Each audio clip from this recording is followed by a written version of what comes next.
মাত্র ৩ বছরের ব্যবধানে একই ছেলের কাছে আমাদের দুই বোনের বিয়ে হয়েছিল।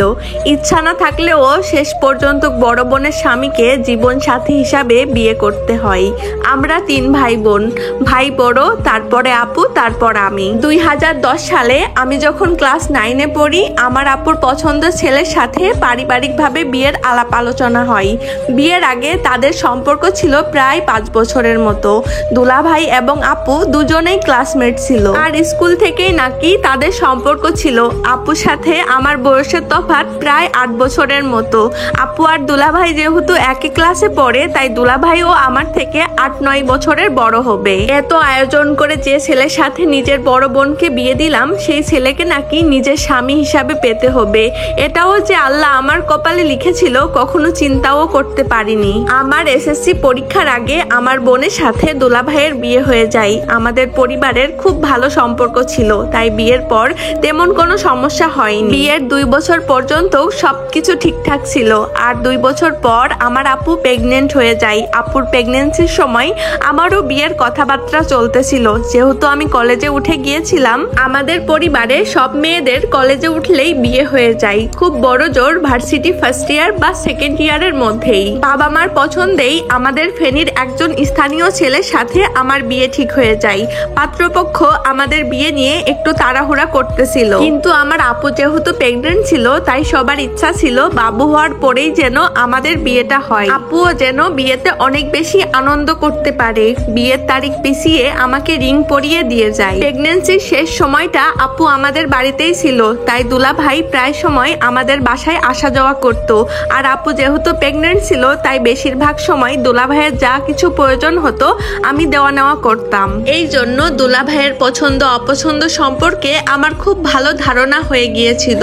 একদম শেষ পর্যায়ে এসে শুনি বাবু পেটের মধ্যে এমন ভাবে আসে, সিজার না করলে বাবুকে বের করা একদমই সম্ভব না। আর ডক্টররা বলেই দিয়েছিল আমাদেরকে বাচ্চা অথবা মা যে কোনো একজনকে বাঁচাতে পারবে। এই কথা শুনে আমাদের পরিবারের সবার মন অনেক বেশি খারাপ হয়ে গিয়েছিল। আল্লাহর কাছে অনেক বেশি দোয়া করতেছিলাম। আল্লাহর রহমতে আপু এবং বাবু দুজনই কিন্তু ওটি থেকে সুস্থভাবে বের হয়েছিল। ওটি থেকে বের হতে পারলেও পরে আপুর অবস্থা অনেক খারাপ হয়ে যায়। বাবু হওয়ার ঠিক 3 দিন পরেই হসপিটাল থেকে আমাদের বাসায় নিয়ে আসার আগেই আপু এই ছোট্ট শিশুটাকে আমাদের কাছে রেখে দুনিয়া ছেড়ে চলে যায়। সে দিনটা ছিল আমাদের পরিবারের জন্য সবচেয়ে বড় একটা শোকের দিন। যে 3 দিন হসপিটালে ছিলাম, আপু আমাকে প্রায় সময়ই বলতো, আমি যদি চলে যাই তাহলে তুই আমার বাবুর দায়িত্ব নিবি, তুই আমার স্বামীকে দেখে রাখবি, আমার সংসারটা তুই গুছিয়ে রাখবি তোর মতো করে। আমার বাবুকে কেউ কখনো আদর করবে না। মাকে সারাক্ষণ আপু বলতো যে ছেলের সাথে আমার বিয়ে ঠিক হয়েছে তাকে যেন না করে দেয়। আমার চাচিরা ফুপুরা যারা দেখা করতে আসতো সবাইকে বলতো আমার বাবা মাকে রাজি করিয়ে আমার বিয়েটা যেন দুলাভাইয়ের সাথে দেওয়া হয়। আপু হয়তো আগে থেকেই বুঝতে পারতো সে মারা যাবে, এই জন্যই এসব কথা বলতো। আমার যার সাথে বিয়ে ঠিক হয় তার সাথে বেশ কয়েকদিন কথা বলার পর আমাদের মধ্যেও একটা ভালো সম্পর্ক হয়ে গিয়েছিল।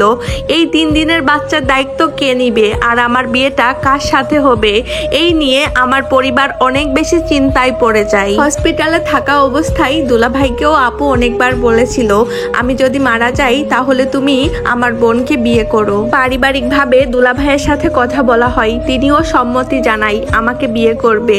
মাত্র 3 দিনের বাচ্চাকে দুলাভাই একা কখনোই বড় করতে পারবে না, আর আমাকে যেহেতু আংটি পরিয়ে গিয়েছিল বিয়ে হয়নি, তাই দুলাভাই নিজে এসে আমাকে বলেছিল তুমি চাইলে আমার বাচ্চার দায়িত্ব নিতে পারো। তোমার মতো করে হয়তো অন্য কোনো মেয়ে আমার বাচ্চার দায়িত্ব নিতে পারবে না। তাই অনেক চিন্তা ভাবনা করে বাচ্চাটার মুখের দিকে তাকিয়ে বোনের শেষ ইচ্ছাটা পূরণ করে দুলাভাইকেই বিয়ে করলাম। তাকে আমি কখনোই নিজের মায়ের অভাবটা বুঝতে দিব না। মাঝে মাঝে আমি চিন্তা করি আমার বিয়েটা যদি কয়েকদিন আগেই হয়ে যেত তাহলে আমি কি করতাম, আর এই বাবুটারই বা কি হতো, তাকে কে দেখতো। আল্লাহ যা করেন ভালোর জন্যই করেন, সেই জন্যই হয়তো তখন আমার বিয়েটা হয়নি। সবাই আমাদের জন্য দোয়া করবেন। এই স্টোরিটা একটা আপুর জীবন থেকে নেওয়া। সত্যি জীবন নাটকের চেয়েও নাটকীয়।